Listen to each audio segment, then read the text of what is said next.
Hi there guys, Roxarmain here from HBCS, and in this video I am going to explain you International Standard on Auditing 530, which is related to sampling. So what this presentation includes: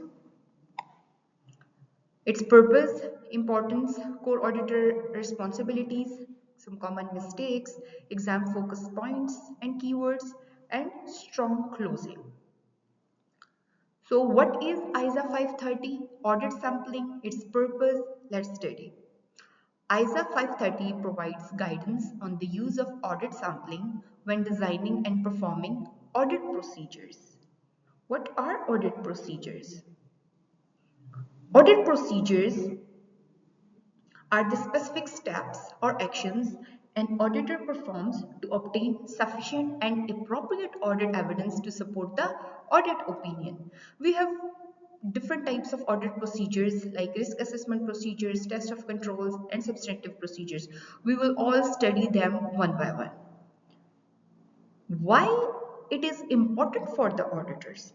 It helps auditors obtain sufficient appropriate evidence efficiently when testing large population. What is sufficient appropriate audit evidence? Sufficient appropriate audit evidence is the quantity, that is sufficiency and quality appropriateness of evidence obtained by the auditor to reduce the audit risk to an acceptably low level and support the audit opinion. Importance of the ISA. Why this ISA matters in audit practice? Auditors rarely test 100% of the transactions. Audit sampling allows efficient and practical testing. What is its link with audit quality and compliance?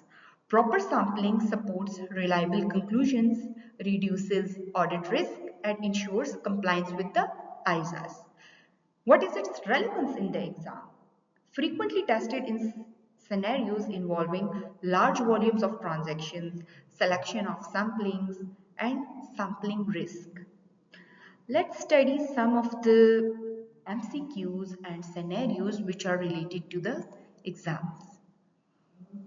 ISA 530 deals with audit evidence, audit sampling, analytical procedures, audit documentation. The correct answer is option B, audit sampling. The next one is audit sampling means testing all items in a population, testing only high value items, applying audit procedures to less than 100% of the items, or selecting items randomly without planning. The correct option is option C, which is applying audit procedures to less than 100% of the items. Let's move forward towards short question. What is audit sampling? Examiner can ask you what is audit sampling.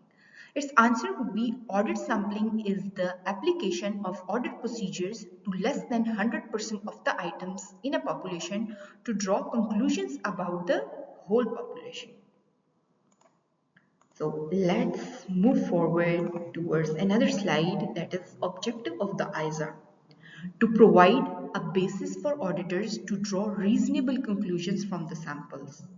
In simple words, auditors use samples to form conclusions about the whole population.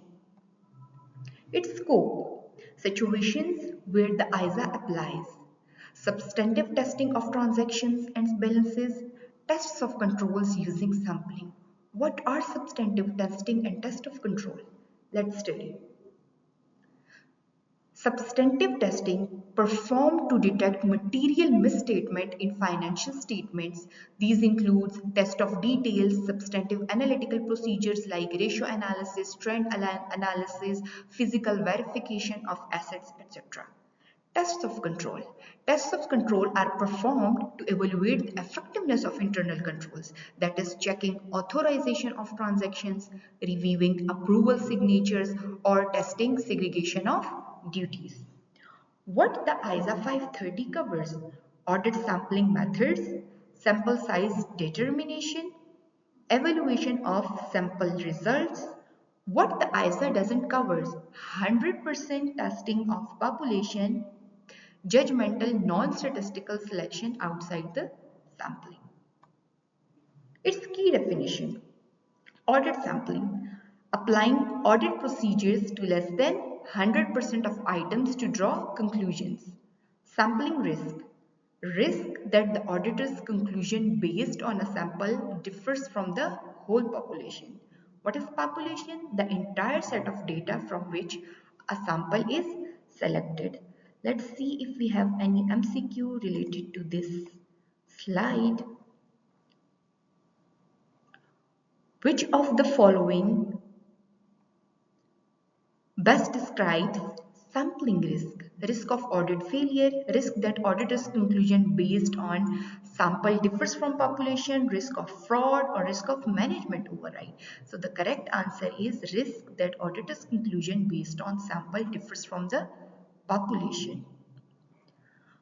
When is audit sampling most appropriate? When population size is small, when testing 100% is practical, when population is large and similar in nature, or when controls are ineffective.